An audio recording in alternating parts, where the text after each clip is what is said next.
Eh bien, salut, ici Pierre le Messager. Sujet ce soir sur la réincarnation. Il y en a beaucoup, vous savez tout comme moi que plusieurs personnes croient dans la réincarnation. OK?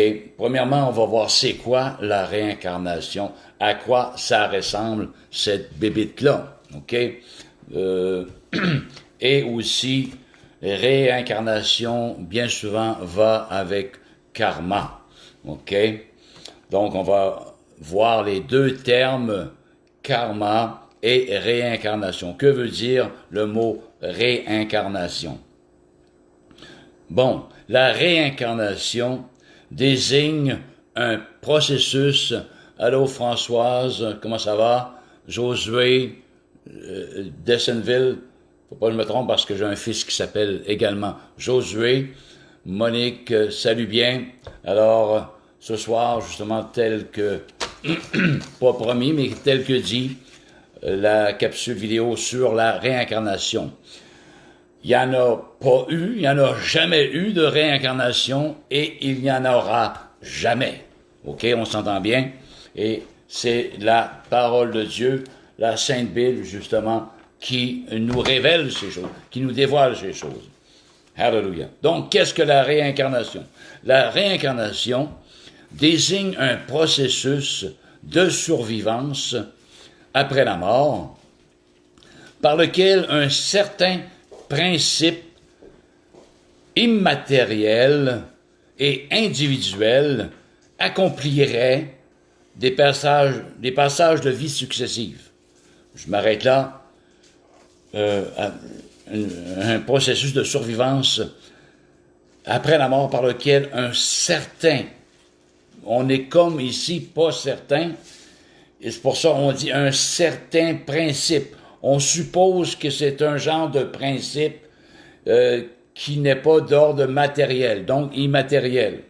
Je ne sais pas où est-ce qu'ils ont pris cela, là, mais ne sachant pas exactement quoi mettre pour identifier ce qu'est la réincarnation, j'imagine qu'on a tout simplement décidé de mettre ce bout de phrase-là, par lequel un certain principe immortel et individuel accomplirait des passages. On n'est même pas sûr encore, mais c'est ça qui devrait finalement accomplir un passage d'une vie à l'autre.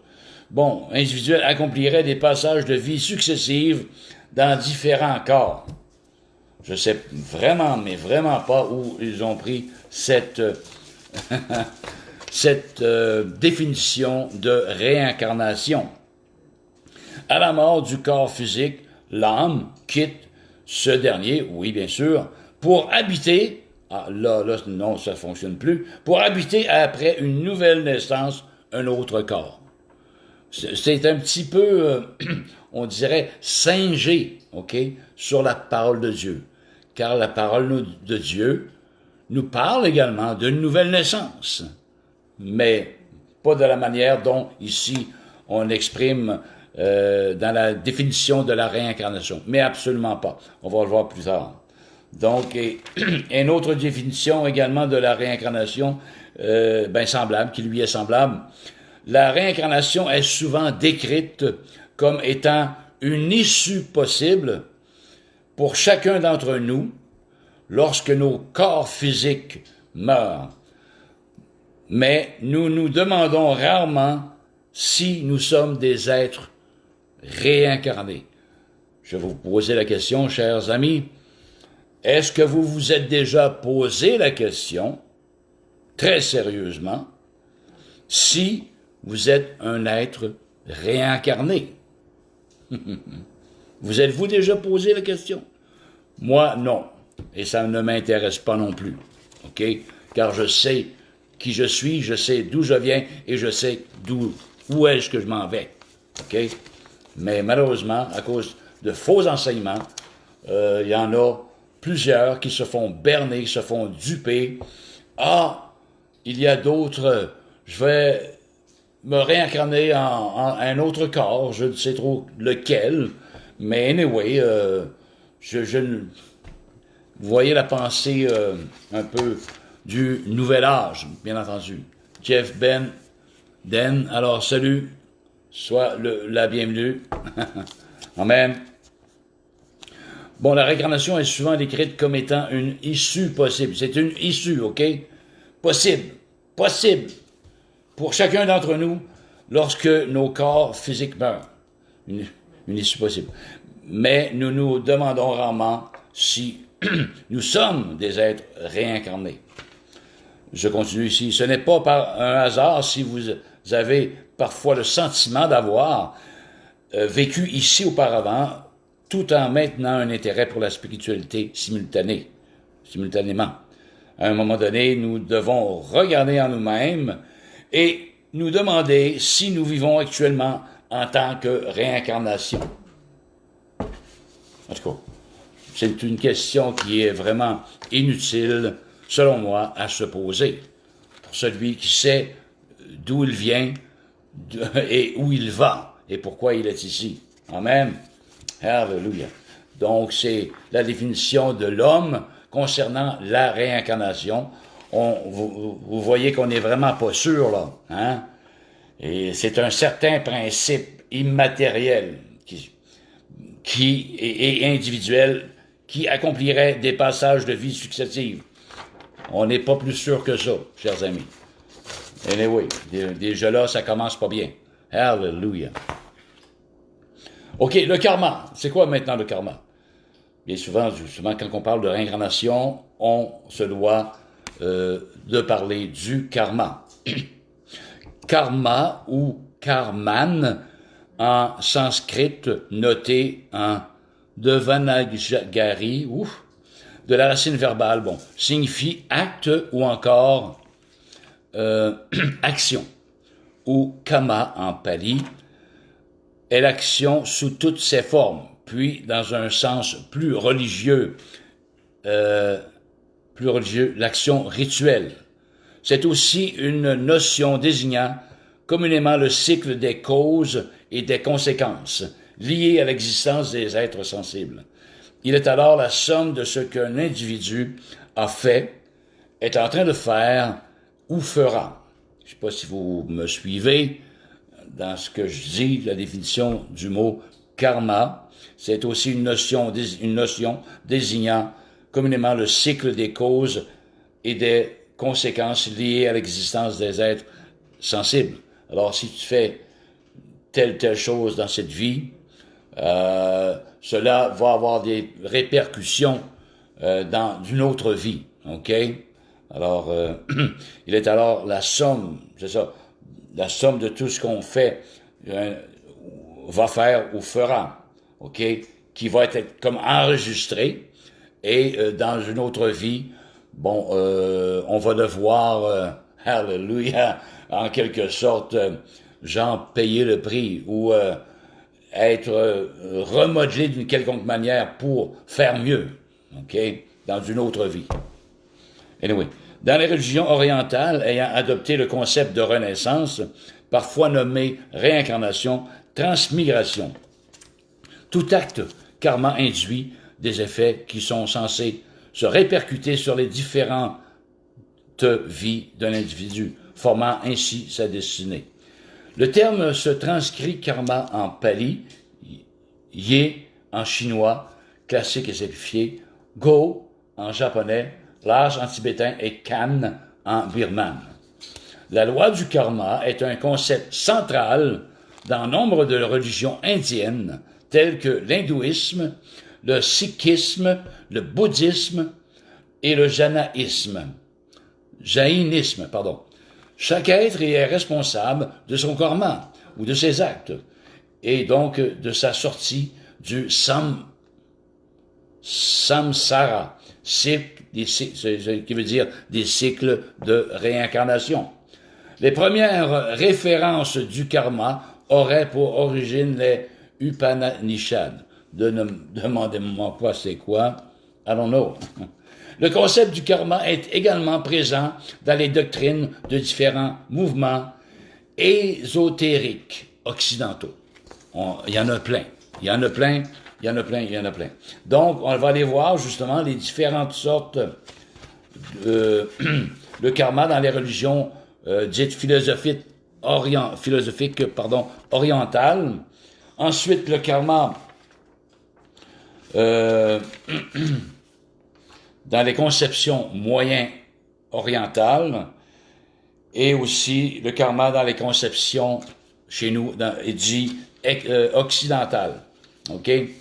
Donc, dans l'hindouisme, comment on perçoit le karma? Donc, les hindous croient à la réincarnation. Ils accordent crédit à la croyance d'une continuation de l'existence après la mort. Bien sûr, il y a une existence après la mort selon la parole de Dieu. OK? Alors, eux, ils disent oui, parce que c'est Dieu qui a placé dans le cœur de l'homme, je fais une parenthèse ici, la pensée de l'éternité. Donc, ces gens-là, quand même, ont eu la pensée de l'éternité, mais pour se réchapper ailleurs, dans une autre vie. Mais nul besoin de cela. On va aller voir tout à l'heure dans la parole de Dieu. Amen. Bon, à la croyance d'une continuation de l'existence après la mort et pense que nos actions dans cette vie déterminent notre prochaine vie. Alléluia. Les actions de vie passée constituent le karma. La vie actuelle est à considérer selon ce point de vue, comme le rayonnement des actions de vie passée. De même que l'on sème un champ, c'est la qualité des graines qui assure la capacité de la récolte à venir, selon un proverbe antique. Pour l'hindouisme, la mort est comme un changement de vêtements, car l'âme change de corps. Anyway, selon l'homme, d'une manière similaire après la mort.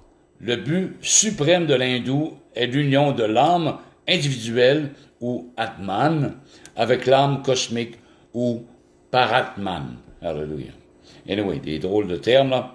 Le karma est le reflet de nos actions antérieures.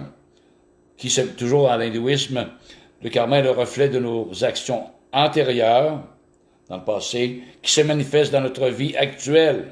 Il faut constamment chercher à améliorer notre karma. Littéralement, ces actions, par de bonnes actions et en respectant le dharma. Le but est de sortir définitivement du cycle des morts et des naissances, samsara, et d'atteindre la libération finale appelée moksha. Vous voyez, il y a beaucoup de processus. Il semble y avoir beaucoup de réincarnation pour avoir un but final qui est ici le moksha. Les hindous croient dans le cycle de mort et de renaissance. Vous voyez ici, il faut 52 millions de naissances avant de renaître comme un humain. Il faut 52 millions de naissances avant de renaître comme un humain. On se réincarne ainsi en végétaux et en différents animaux, excusez-moi, je trouve ça drôle, pendant des millions de fois avant de retrouver une matrice humaine. Alléluia. Oh, ce que l'homme peut imaginer, pour essayer d'atteindre une certaine perfection à quelque part. Alléluia. Finalement, pour rejoindre Dieu, c'est ça, Alléluia.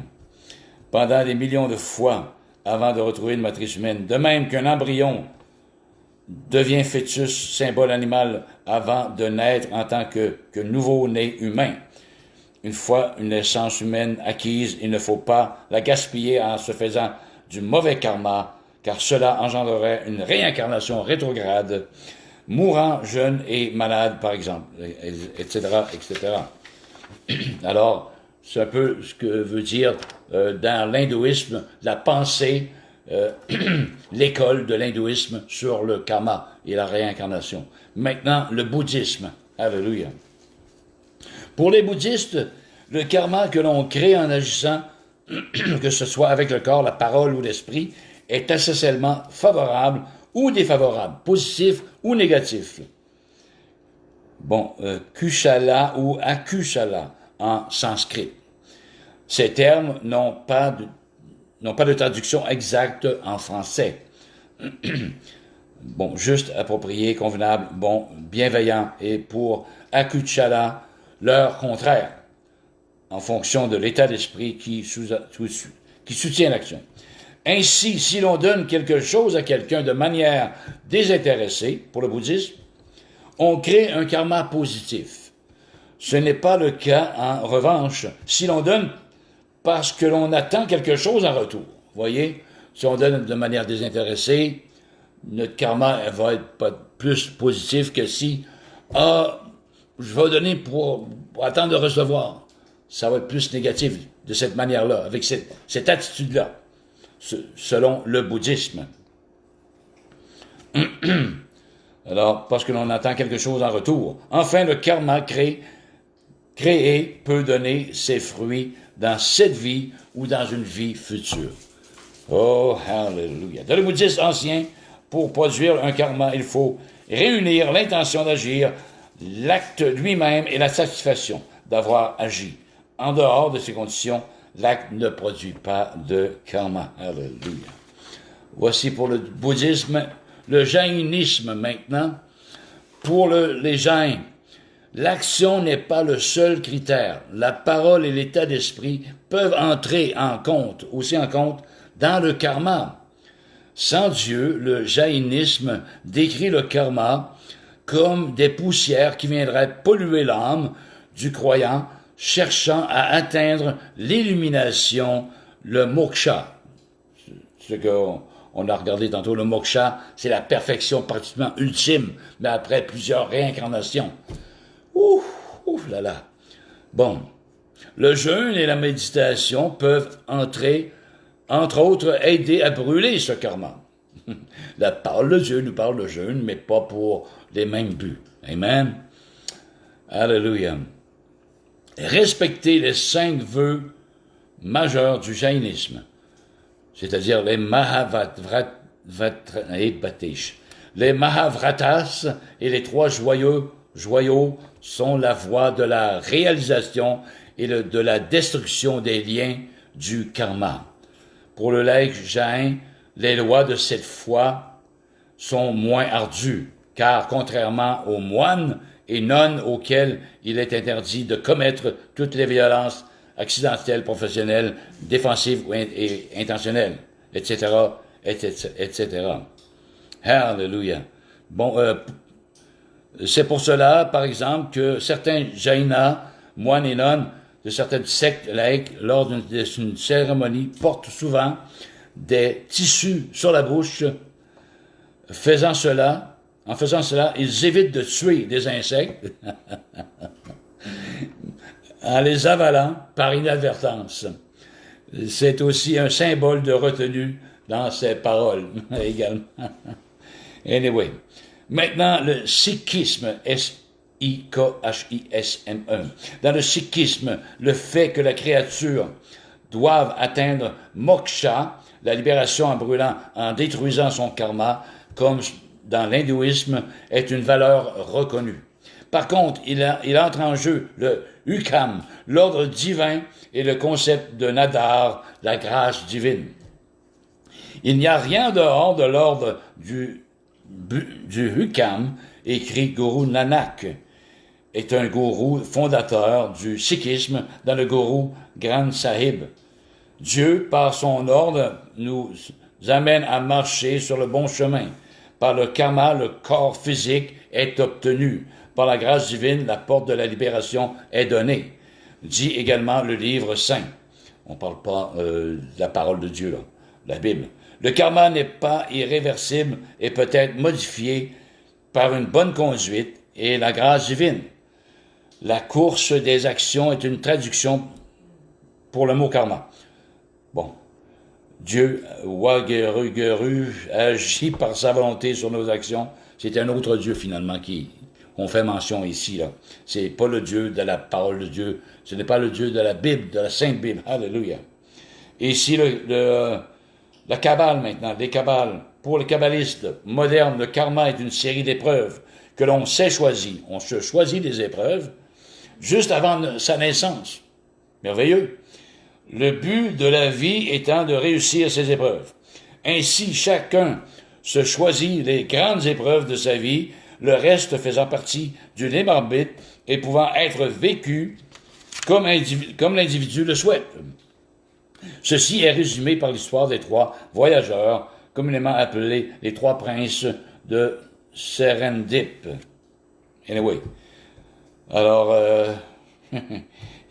des fois, on n'a pas grand-chose à comprendre, là. Moi-même, je comprends. Anyway. Mais, selon le Kabbale, on se choisit avant de naître le karma, OK, de la vie étant de réussir.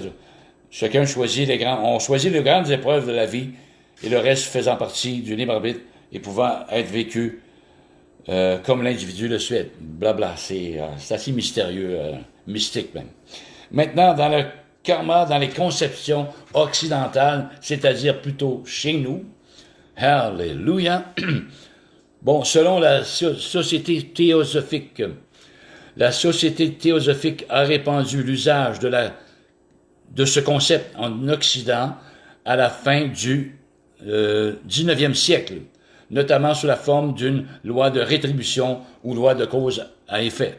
Donc, toutes ces choses-là des hindous, sikhisme, jainisme, bouddhisme, l'Occident a importé ça, OK, et a inclus ça comme concept, OK, selon la société théosophique à la fin du 19e siècle, notamment sous la forme d'une loi de rétribution ou loi de cause à effet. Nous décrivons le karma comme la loi de réajustement, qui agit toujours de manière à rétablir l'harmonie et à concevoir l'équilibre en vertu desquels l'univers existe.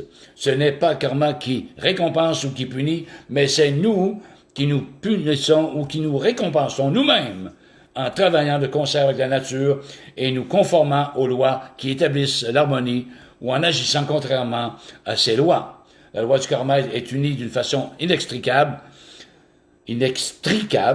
à celle de la réincarnation. Il n'y a que cette doctrine qui puisse nous expliquer le problème mystérieux du bien et du mal et réconcilier l'homme avec la terrible injustice apparente à la vie. OK, mais Dieu, c'est un principe selon Dieu, mais le but n'est vraiment pas le même non plus. Alléluia. On dit dans le monde séculier, ordinaire,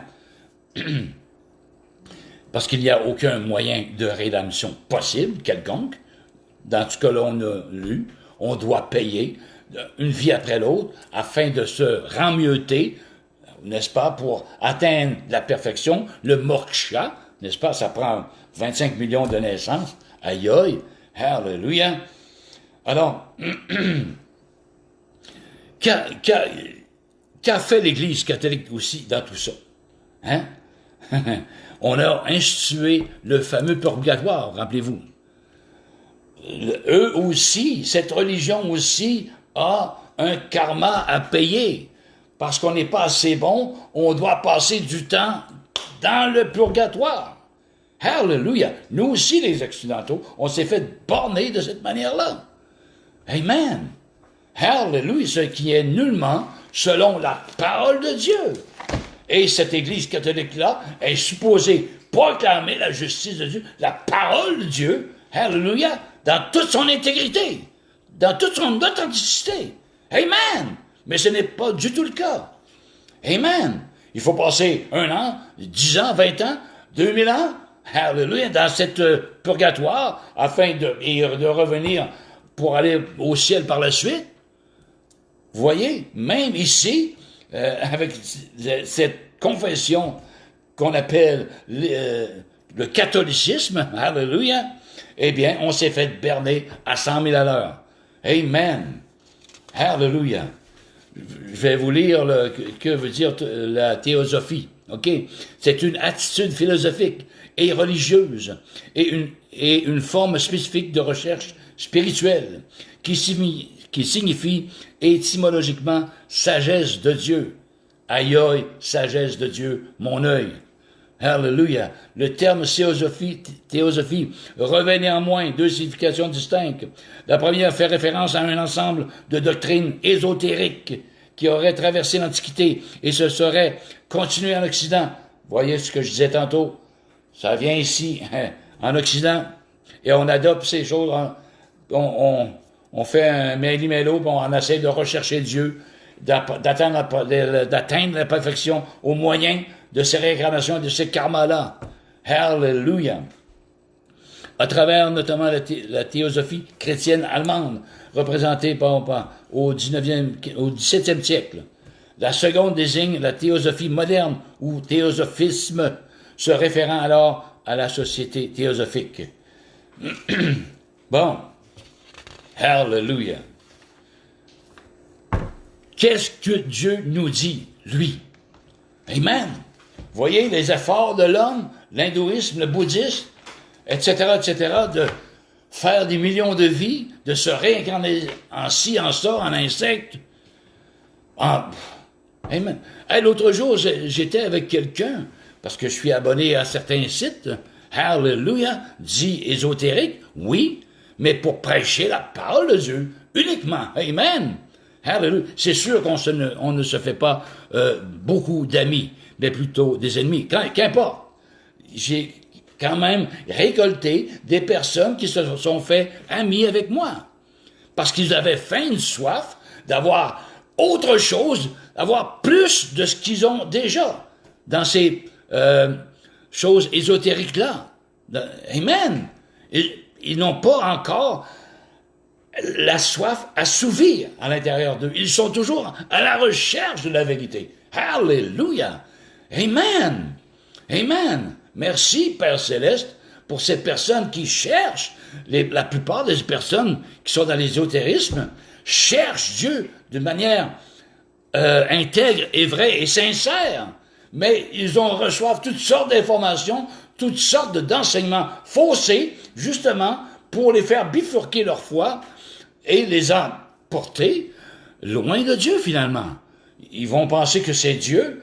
Namaste et je salue le divin en toi.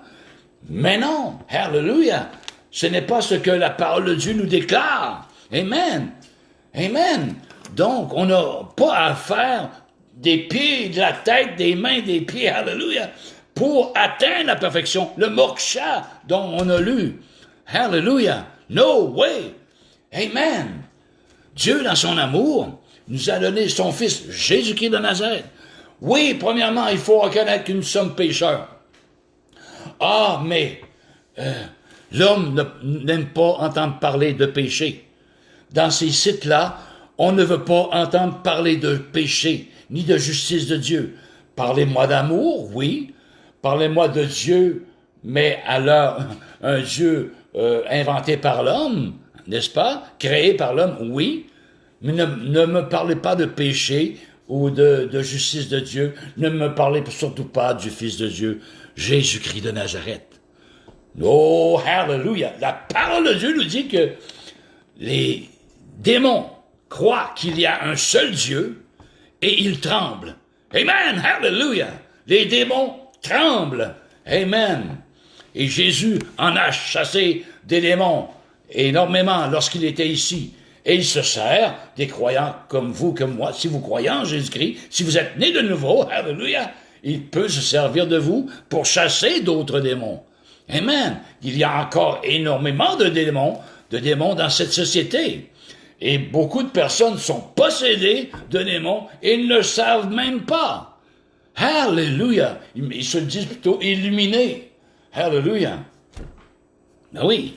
Quelqu'un sur ce site, à un moment donné, je lui ai posé la question, je lui ai écrit, est-ce qu'on connaît, dites-moi si vous connaissez quelqu'un qui a déjà été réincarné, s'il vous plaît, je veux la connaître, le ou la connaître. Et cette personne m'a dit, oui, j'en connais. Ah oui, mais je veux être humble, blablabla, bla, bla. Il m'a écrit, je suis un être réincarné. Aïe aïe! Alors, mais disons que la discussion n'a pas été trop loin. Mais ce jeune homme-là était un être réincarné. Mais il n'en connaissait pas d'autres. Mais lui, bon, supposément, anyway, il a passé d'une vie à une autre. Je ne sais pas combien de vies il a dû passer, mais voilà, il y en a comme ça. Il y en a comme ça. Hallelujah. Mais on n'a pas, chers amis, à payer le prix. Jésus-Christ a payé le prix. Et oui, il y a du péché. Le péché est rentré dans ce monde, hallelujah, à cause de nos premiers parents, la désobéissance. Dieu les avait avertis. Si vous touchez, hallelujah, à cet arbre, vous allez mourir. Parce qu'il était destiné à vivre éternellement, comme Dieu est éternel. Mais à cause de la désobéissance, la mort s'est répandue sur l'humanité entière. C'est ce que les gens qui sont dans l'ésotérisme ignorent. Hallelujah! Le péché vous a atteint, vous et moi. Qu'importe qui vous êtes, en quoi que ce soit que vous croyez, vous êtes infectés du péché. Et la malédiction est sur vous. Depuis votre naissance, vous êtes maudits de Dieu. Amen! Hallelujah! Vous subissez la malédiction depuis le jardin d'Éden. Amen! Que vous vouliez ou non. Hallelujah! À moins, hallelujah, qu'il y a un processus de revirement. Amen! La parole de Dieu dit, Dieu a tant aimé le monde qu'il a donné son Fils unique, afin, hallelujah, que quiconque croit en lui ne périsse point, ou en enfer éternel, mais qu'il ait la vie éternelle. Donc, c'est la raison pour laquelle Christ est venu, Jésus est venu sur cette croix. Moi, personnellement, là, bien des années, je savais pas, oui, j'avais entendu parler de Jésus sur la croix. Il est venu pour les péchés du monde. Mais ça avait pas changé ma vie, personnellement. Hallelujah! Jusqu'au jour où j'ai eu une faim, une soif, de chercher Dieu et de savoir qui j'étais exactement, qu'est-ce que je faisais ici, d'où je venais et où je m'en retournais. Hallelujah! Amen! Alors, quelqu'un a prêché la parole de Dieu, cette faim, cette soif a été comblée par la parole de Dieu qui a été prêchée par un homme, comme vous et moi, hallelujah, mais loin de l'Esprit de Dieu. Amen! Et la parole de Dieu nous dit que le consolateur, lorsqu'il sera venu, convaincra le monde en ce qui concerne le péché, la justice et le jugement. Et donc, j'étais convaincu de péché, de justice et de jugement. Que j'étais pécheur et qu'il me fallait un sauveur en quelque part. Et le seul sauveur qui s'offrait à moi était Jésus-Christ de Nazareth. Il y a un seul médiateur entre Dieu et les hommes, Jésus-Christ homme. Un seul médiateur. Essayez pas par vos pensées, par votre âme, de rejoindre Dieu, d'atteindre Dieu. Non! Lui, il a fait en sorte qu'il vous a rejoint. Il a envoyé son Fils. Vous n'avez pas à monter pour essayer de la rejoindre quelque part. Il est déjà descendu en Jésus-Christ de Nazareth. Il s'est fait homme. Il a pris la simple forme d'un homme. Amen. Dans une chair semblable à celle du péché. Pour que cet homme divin puisse communiquer avec l'homme terrestre et puisse communiquer et que l'homme terrestre puisse saisir ce que l'homme divin est en train de dire. Sur le même pied, le même terre des vaches, comme on dit. Sur le même chemin des vaches. Alléluia. Sur la même terre. Amen. Pour comprendre les choses de Dieu. Amen. Dieu s'est fait homme et est descendu sur la terre. Arrêtez d'aller fouiller puis toujours essayer d'atteindre Dieu, hallelujah, par des pensées. Ça ne donnera rien. Ça va être plutôt des démons qui vont vous répondre. Chers amis, ce sont des démons. Eux, les démons, leur sphère d'attraction, d'activité, c'est justement la terre. Et ils se promènent là. Ils tournent autour de la terre. Hallelujah. Ces démons. Ce sont des anges déchus. Encore là, dans le monde ésotérique, on ne sait pas ça, ce qui s'est passé avant même la fondation du monde, que Lucifer, qui portait la louange, hallelujah, à Dieu, l'adoration avec les autres anges, les myriades et des myriades et des myriades d'anges, Lucifer, un jour, s'est rebellé, avant même que la terre soit formée, avant même que, c'est-à-dire, que le monde soit créé plutôt. Amen. Il a voulu, l'orgueil s'est trouvé chez lui, chez Lucifer. Amen. Parce qu'il était beau, il était plein de pierres précieuses, nous dit la parole de Dieu, et il avait plein d'instruments, même son corps, des instruments à cordes, à vent, à percussion. C'est lui qui menait, hallelujah, la gloire et l'adoration et à Dieu vis-à-vis des autres anges, ok? C'est lui qui était le chef d'orchestre.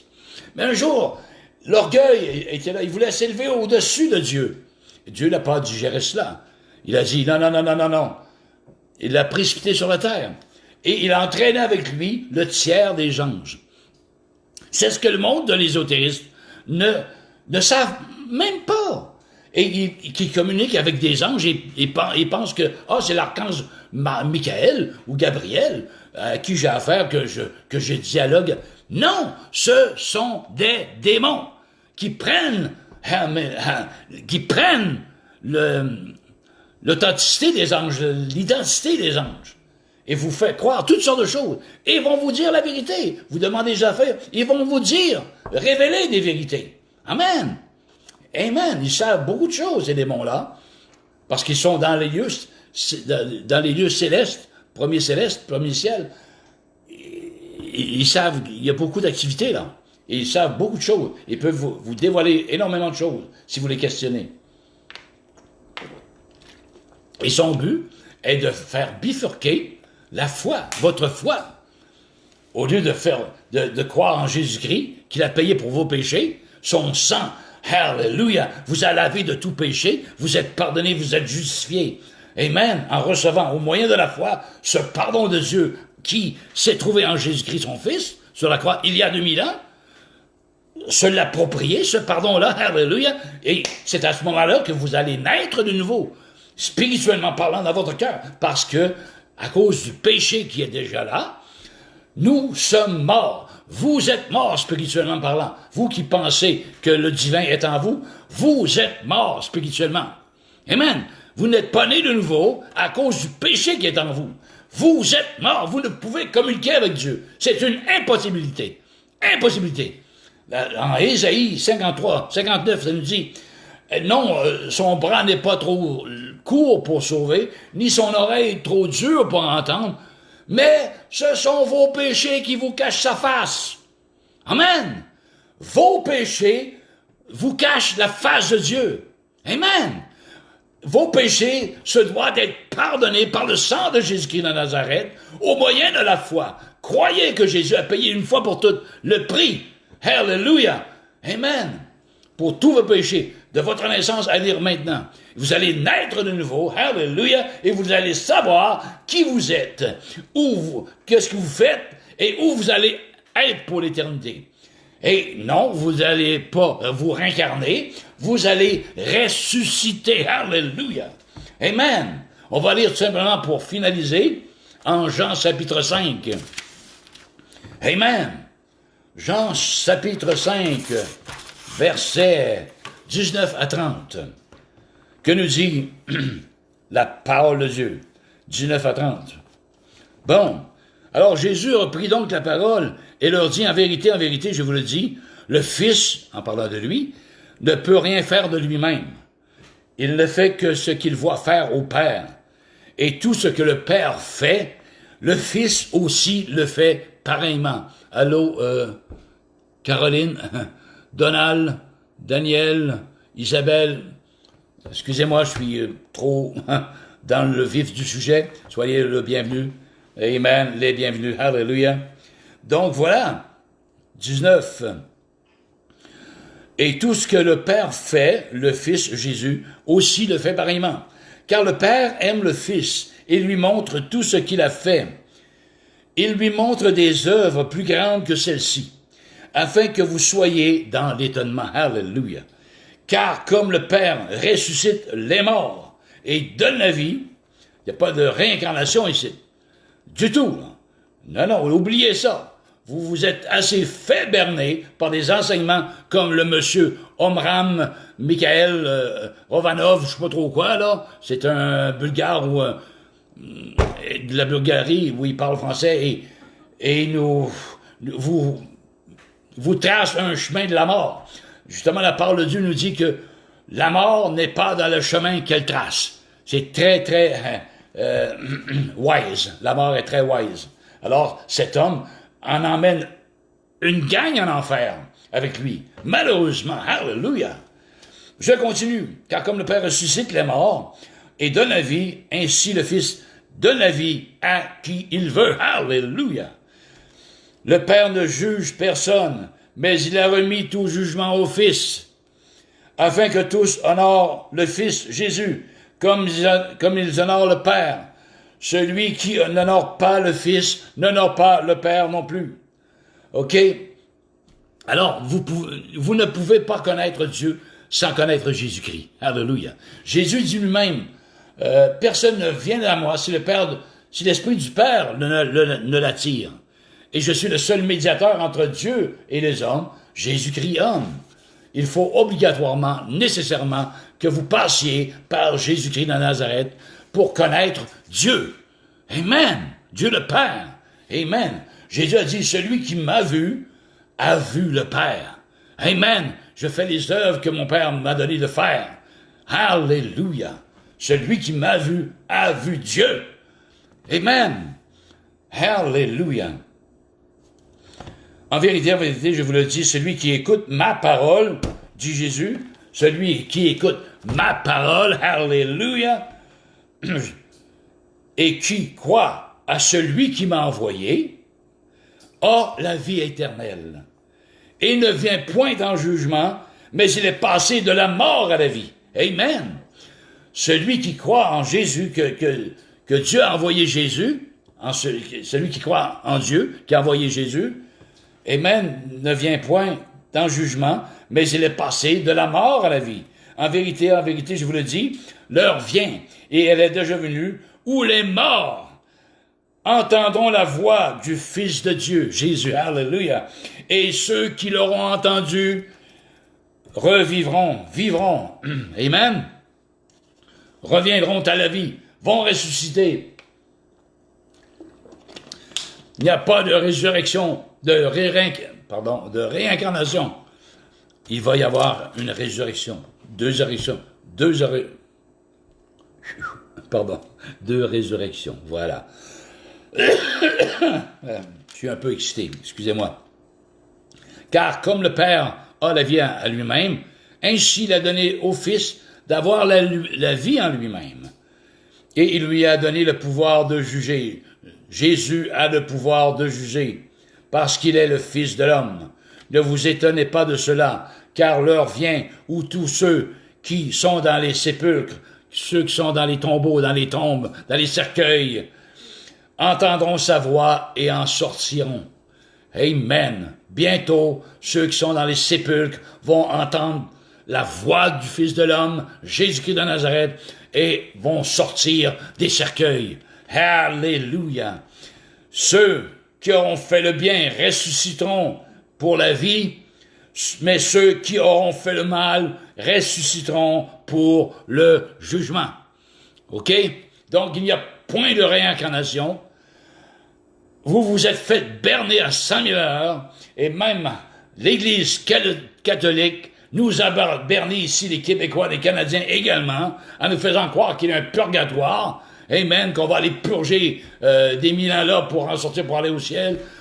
C'est une hérésie diabolique du diable, alléluia, carrément infernale, alléluia.